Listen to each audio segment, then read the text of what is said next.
हुजूर की बारगाह में पेश करें। वहां के तबस्सुम से जितने लोगों का नाम लेंगे उन तमामों को बराबर का सवाब मिलेगा, क्योंकि अल्लाह रब्बुल इज्जत की बारगाह में सवाब की कमी नहीं है। आप अगर हिसाब कर लेंगे, एक आदमी मस्जिद में बैठा वजू बनाकर बैठा है, पूछिए इन उलमा से कितना सवाब मिलता है।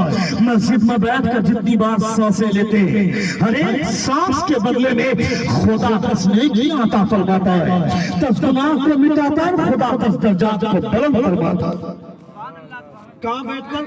मस्जिद में जब आदमी बैठता है, बावजूद होकर जब आदमी मस्जिद में बैठता है, अल्लाह रब्बुल इज्जत की बारगाह में सवाब की कमी नहीं है। आज की तारीख में आपने अपने इमाम की मोहब्बत में मुस्तफा जान रहमत सल्लल्लाहु अलैहि वसल्लम की महफिल सजाई, आप लाइक में तहसीन काबिल मुबारकबाद है। जिन लोगों के दिलो दिमाग में पैसों की चर्बी चली रहती है, वो 1 जनवरी को इस तरह की खुराफात करते हैं कि देखने के बाद हैरत होती है कि अल्लाह ये मुस्तफा जान रहमत सल्लल्लाहु अलैहि वसल्लम के कलमा पढ़ने वाले लोग आज देखे होंगे कितनी लड़कियों की आबरूएं नीलाम होती होंगी, कितनी लड़कियों की इज्जतें बर्बाद होती होंगी आज की रात में। और 1 जनवरी की तारीख को जो कुछ मुसलमान भी ऐसे हैं जिनके ऊपर पैसों की चर्बी चढ़ी होती है, ये लोग अपनी चर्बी को जाकर बाहर उतारते हैं, डीजे साउंड बजाकर लड़कियां नाचती हैं, लौंडे नाचते हैं, और वो 1 जनवरी को सेलिब्रेशन के तौर पर मनाते हैं। मैं कहता है अगर ये 1 जनवरी नया साल के तौर पर तुम मनाते हो तो मुबारकबादी दिन के तौर पर एक दूसरे को देना ये ख्याल के साथ कि तुम्हारा दिन अच्छा हो। ये तो मुस्तफा जान रहमत ने उठते बैठते फरमाया था कि जब भी किसी मुसलमान से मिलो अस्सलाम वालेकुम कह दो। इसका क्या मतलब होता है? हैप्पी न्यू ईयर का मतलब क्या होता है? हैप्पी न्यू ईयर का मतलब होता है ये जो नया आने वाला साल है, ये साल तुम्हारे लिए मुबारक हो। मगर हुजूर के पैगाम से बेहतर दुनिया का कौन पैगाम हो सकता है? दुनिया के तमाम महान आदमी एक था और अल्लाह के लाल का फरमान एक था। दुनिया के तमाम लोगों से ज्यादा भारी मुस्तफा का फरमान है। मुस्तफा के फरमान से बेहतर किसका फरमान हो सकता है? नबी कौन सल्लल्लाहु अलैहि वसल्लम जो कहते हैं उससे बेहतर और कौन सी बात हो सकती है? मगर हम चूंकि मेरे दिमाग में पैसों की जो चर्बी चढ़ी हुई है, मेरे बदन में जो पैसों की चर्बी चढ़ जाती है, जब दिमाग में पैसे का नशा सवार हो जाता है, तो ऐसे लोग इस तरह की खुराफात मचाते हैं। 1 जनवरी को चला सेलिब्रेशन करने के लिए घर में जो खाना बनता है, वो खाना तेरे लिए काफी नहीं है क्या?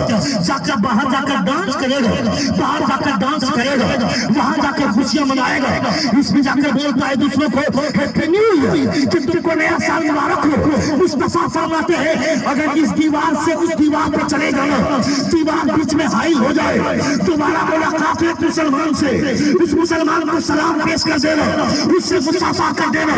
हुजूर फरमाते हैं इन्नमा यल्तक़ियानि मुस्लिमानि फयतसाफ़हानि क़ब्ल अन यतफ़र्रक़ा फ़युग़फ़िर मुस्तफा इरशाद फरमाते हैं जब तो मुसलमान आपस में मिलते हैं, मुसाफा करते हैं, इन दोनों का हाथ अलग होने से पहले खुदा दोनों की मग़फ़िरत करवा देता है।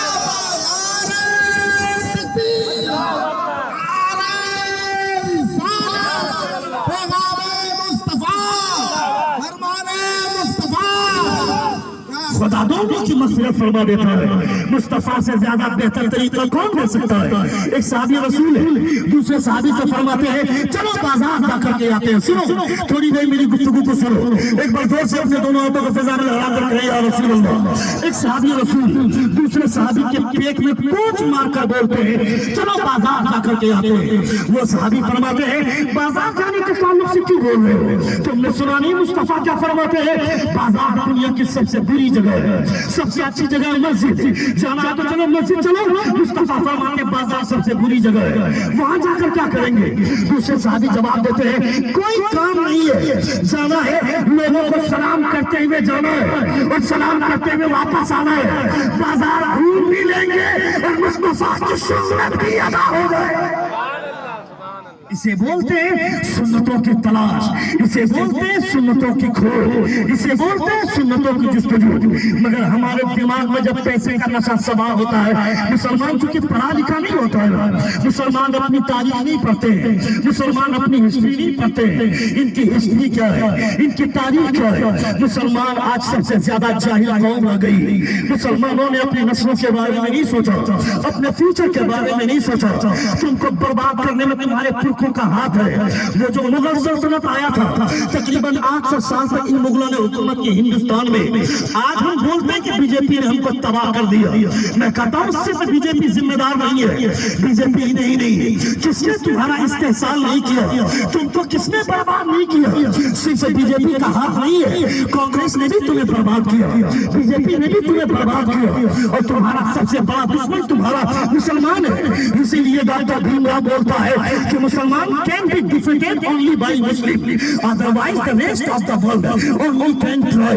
وہ بولتا ہے پرتھوی راج چوہان بولتا ہے کہ مسلمان کو باندھنے کے لیے دوسرا کوئی ہتھیار نہیں ہے۔ مسلمان اگر برباد ہوگا تو مسلمان سے برباد ہوگا، مسلمان کو تباہ کرنے کے لیے دوسری کوئی قوم نہیں ہے۔ مسلمان کو مسلمان قوم ہی برباد کرے گی۔ برباد کر دیا تم کو۔ آج بھائی بھائی میں لڑائی، چچا بھتیجے میں جھگڑا، بھائی بھائی میں اس قدر دشمنی کہ ایک دوسرے کی جان لینے پر تلے ہوئے، ہزاروں طرح کے تصادم، ہزاروں طرح کے فتنے، ہزاروں طرح کے جھگڑے۔ میں کہتا ہے ظالم نبی کونین نے ایک تصویر کے دانے کے طرح ایک دھاگے میں تم کو پرویا تھا۔ ہم نے دیکھا ہے غزوہ تبوک کے موقع پر ایک صحابی کو تیر لگ گیا، آتش بول کر کے آپ زمین پر گر گئے۔ کہا ہے کوئی پانی پیاس بجھانے والا، پانی کے چند قطرہ دینے والا؟ ایک آدمی دوڑ کر کے پانی لے کر کے آیا، پانی لے کر کے آیا، پانی لے کر کے آیا۔ دوسری آواز آئی، کہا اللہ تس کوئی پانی دے سکتا ہے؟ یہ صحابی جو زمین پر گرے ہوئے ہیں یہ بولتے ہیں مجھ سے زیادہ ضرورت میرے مسلمان بھائی کو ہے، پانی مجھے دے دو۔ یہ پانی لے کر کے جب وہاں پہنچے تو تیسری آواز آئی، کوئی مجھے پانی پلا سکتا ہے؟ یہ جیسے ہی وہاں تک پہنچا اس نے کہا کہ مجھ سے زیادہ ضرورت میرے مسلمان بھائی کو ہے۔ یہ پانی لے کر کے تیسرے آدمی تک پہنچا، آواز چوتھی آئی، اس نے بھی نہیں پیا، اس نے چودھے کے پاس بھیج دیا۔ وہاں جب پہنچے تو پانچویں آواز آئی، یہ 7 آوازیں پہنچی۔ جب 7واں آدمی کے پاس پہنچا پانی لے کر تو اس کی جان نکل گئی۔ لوگ چھٹے کے پاس آئے تو ان کی بھی جان نکل گئی۔ لوگ پہنچنے کے پاس تو ان کی بھی روح نکل گئی۔ لوگ تیسرے چوتھے پھر پہلے کے پاس ایک ایک کر کے سب کی جان چلی گئی۔ کیا مقصد؟ مصطفیٰ جان رحمت نے ایسا گلشن آباد کیا تھا کہ مسلمان اپنی جان تو دینا گوارا کر سکتے ہیں مگر دوسرے مسلمان پیاسا رہ جائے یہ گوارا نہیں ہو سکتا۔ یہ حضور کا پیغام ہے، یہ حضور نے ہمیں یہ گلشن دیا تھا مگر ہم نے آج تاخیر کر دیا۔ ہم نے اپنی تاریخ نہیں پڑھی، ہم نے اپنی ہسٹری نہیں پڑھی، ہم نے اپنی نسلوں کو تباہ کر دیا، ہم نے اپنی نسلوں کو برباد کر دیا۔ 1 اپریل کی تاریخ آتی ہے، جنوری فروری مارچ اپریل 4واں مہینہ 1 اپریل کی تاریخ آتی ہے۔ دیکھنا ہندوؤں سے زیادہ غیر مسلموں سے زیادہ مسلمان تباہی مچائے گا۔ وہ ایک دوسرے کو جھوٹ بولتا ہے اور یہ بیماری اب مدرسوں میں بھی آ گئی ہے۔ مدرسے کے بچے بھی ایک دوسرے سے جھوٹ بولتے ہیں اور جب وہ آدمی بولتا ہے فلاں شیخ صاحب تم کو بلا رہے ہیں، شیخ الحدیث صاحب تم کو بلا رہے ہیں۔ جب لوٹ کر کے آتے ہیں تو شیخ الحدیث کو جا کر پوچھتے ہیں کہ حضرت آپ نے ہمیں بلایا، تو وہ شیخ الحدیث بھی مسکرا کر بولتا ہے، بیوقوف کو شرم نہیں آتی ہے، وہ بھی بولتا ہے کہ آج اپریل پھول ہے، تم تو بیوقوف بنایا جا رہا ہے، تم نہیں سمجھ پائے۔ اپریل پھول کے بہانے مسلمان اپنی تاریخ بھول رہا ہے، جانتا ہے اپریل پھول کی تاریخ کیا ہے۔ وہ اسپین کی دھرتی، وہ اندلس کی دھرتی جہاں تقریباً 800 سال تک مسلمانوں نے حکومت کی، مگر جب مسلمانوں کو روب و دبدبہ عیسائیوں کے زہر و دماغ سے ختم ہونے لگا تو مسلمانوں کو مولی اور گاجر کی طرف کاٹا جانے لگا۔ مسلمان کو مولی اور گاجر کی طرف کاٹنا شروع کر دیا۔ مسلمان پہاڑ کے دلوں میں گھس گئے، مسلمان چھپ گئے۔ تب ایک آواز نکلی، ایک آواز بلند किया ज़ाहिरी हमदर्दी के तौर पर कि चलो देखते हैं अब मुसलमान कहाँ है। आवाज बुलंद हुई। क्या आवाज थी कि साउथ अफ्रीका में मुसलमानों का काफिला आया हुआ है। जो लोग जाना चाहते हैं कश्ती तैयार है, कश्ती पर सवार हो जाए, उन्हें वहां तक पहुंचा दिया जाएगा। अब मुसलमान निकले साउथ अफ्रीका में मिलने के लिए मुसलमानों के लश्कर से। कैसे मुसलमान? अपाहिज मुसलमान, लंगड़े मुसलमान, औरतें, बच्चे, बूढ़े, इस टाइप के मुसलमान निकले, कश्ती पर सवार हो गए। जब कश्ती बीच दरिया में पहुंची, वो कश्ती उस कश्ती में आग लगा दी गई, वो कश्ती जला दी गई, सारे मुसलमान चलकर खाकिस्ता हो गए। ये तारीख 1 अप्रैल की थी। इन ईसाइयों ने अपने दिन को जिंदा किया कि आज हमने मुसलमानों की नस्लें मिटाई है, इसको बेवकूफ बनाकर इसलिए इसको याद किया जाएगा, इसको इस तारीख को याद करनी है। लोगों को बेवकूफ बनाने की तारीख यानी तुम्हारी बर्बादी की तारीख है। और तुम इसे झूठ बोलते हो। हुजूर क्या फरमाते? नबी ये कानून फरमाते हैं मुसलमान अपनी जान तो दे सकता है मगर मुसलमान कभी झूठ नहीं बोल सकता है। ये हुजूर फरमाते हैं, ये हुजूर का इरशाद गिरामी है। हम इन सब चीजों पर गौर नहीं करते हैं। हमको तो साफ आज की तारीख में ये चाहिए, 3 वक्त का खाना मिल जा रहा है, उससे ज्यादा हमको और क्या चाहिए? अल्लाह रब्बुल इज्जत की इबादतें छोड़ोगे तो यही होगा।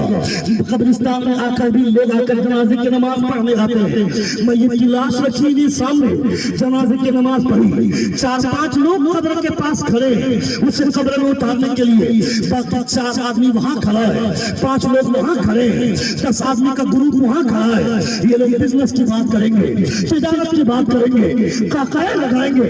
मैं कहता हूँ मुस्तफा ने कहा था कब्रिस्तान में आकर जाकर कब्रिस्तान पहुंचोगे, कब्रिस्तान में आओगे, यहाँ तुम्हारे लिए इब्रत की जगह होगी। यहाँ आकर के तुम आखिरत को याद करोगे, मगर यहाँ आकर भी काकाए लगाएंगे, यहाँ आकर भी हंसेंगे, यहाँ भी आकर टट्टे मजाक करेंगे, यहाँ भी आकर बिजनेस की बात करेंगे। कल जब कब्र में तुमको धसाया जाएगा, कोई तुझको पूछने वाला नहीं होगा। जो मुस्तफा पूछते हैं उस मुस्तफा के फरमान पे चल, तू आखिर के फरमान पे चलेगा, कल मुस्तफा के फरमान से तुझे जन्नत में हिस्सा मिलेगा। कल मुस्तफा के फरमान की वजह से तुम्हें जन्नत में हिस्सा मिल जाएगा। ये सोचने की बात है, ये जरूरत महसूस करने की चीज है, मगर हम इन सब चीजों पर गौर नहीं करते हैं। आज की तारीख में हम अपनी बर्बादी के बारे में कम सोचते हैं, दूसरों के बारे में ज्यादा सोचते हैं। जिस हिंदुस्तान में रहते हैं मुसलमान तो हिंदुस्तान से कभी गद्दारी नहीं कर सकता है, क्योंकि मेरी वफाओं का मुझसे सबूत मत मांगो। वतन से प्यार का जज्बा तो मेरे दिल में है, अटूट रिश्ता है मेरा वतन की मिट्टी से, मेरे बुजुर्गों की खुशबू इसी जमीन में है। हम हिंदुस्तान से गद्दारी करें ये कभी नहीं हो सकता है। हिंदुस्तान से वफादारी हमेशा करते हैं और करते रहेंगे। इसलिए नहीं कि यहाँ की सड़कें अच्छी हैं, इसलिए नहीं कि यहाँ बाढ़ का चल है, इसलिए नहीं कि यहाँ के शहर अच्छे हैं, बल्कि इसलिए कि मुस्तफा मदीने में आराम करते हैं, मगर मुस्तफा फरमाते हैं मैं रहता हूँ मदीने में मगर हिंदुस्तान से ठंडी हवा की खुशबू महसूस करता हूँ। ये मेरे पैगंबर की इरशाद गिरामी है। मुस्तफा जाने रहमत सल्लल्लाहु अलैहि वसल्लम जिस हिंदुस्तान को पसंद करें, नबी ये कौन सल्लल्लाहु अलैहि वसल्लम उस हिंदुस्तान से गद्दारी करेंगे हम, ये कभी नहीं हो सकता है। मगर जो लोग तुम्हें गद्दार कहते हैं वो लोग अपनी आखिरत के बारे में सोचे, वो लोग अपनी बर्बादी को देख रहे हैं। अभी आज से 3-4 दिन पहले वो जालिम काली चरण ने हिंदुस्तान का एक बूढ़ा आदमी मोहनदास करमचंद गांधी जो खुद लाठियों के सहारे पे चलता था मगर हिंदुस्तान में अमन की बात करता था, हिंदुस्तान में सुलह पसंदी की बात करता था, हिंदुस्तान की फिजा को खुशगुजार बनाने की बात करता था। ये काली चरण महात्मा गांधी को, मोहनदास करमचंद गांधी को गालियां बकता है, इसे हरामी बोलता है।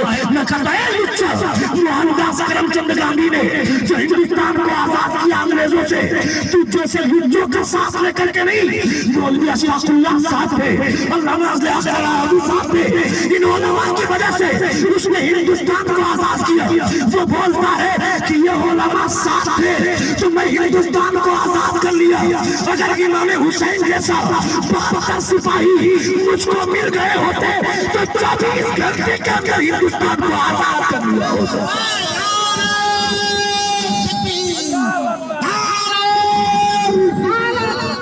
मसलके आला हज़रत फैज़ाने आला हुसैन وہ بولتا ہے if I got the 72 soldiers like امام حسین، وہ بولتا ہے کہ اگر میں امام حسین کی طرح 72 سپاہی مجھ کو مل گئے ہوتے تو یہ جو اتنے سارے دن لگے ہندوستان کو آزاد ہونے میں، بھارت کو آزاد ہونے میں انگریزوں سے، میں اتنا دن نہیں لگنے دیتا، 24 گھنٹے کا اندر بھارت کو آزاد کر لیا ہوتا۔ یہ ہے تمہاری تاریخ، یہ ہے تمہاری ہسٹری۔ کون بولتا ہے تم کو کہ تلوار لے کر کے میدان میں آؤ؟ اسلام کبھی اس کی اجازت نہیں دیتا ہے کہ تم کسی کا بیجا خون بہاؤ، کبھی تم کسی کو کے اوپر ظلم اور اتیاچار کرو۔ ہم نے تو نبی کامل کی وہ زندگی دیکھی ہے۔ مصطفیٰ جان رحمت میدان جنگ میں جا رہے ہیں، ایک سفر میں مصطفیٰ، ساتھ میں ہے ام المؤمنین حضرت عائشہ صدیقہ رضی اللہ تعالیٰ عنہا۔ حضرت عائشہ جس اونٹنی پر سوار ہے وہ اونٹنی سست رفتار ہے، وہ دھیمی چال چل رہی ہے۔ حضرت عائشہ کے ہاتھ میں چھڑی ہے، آپ نے چھڑی مارا۔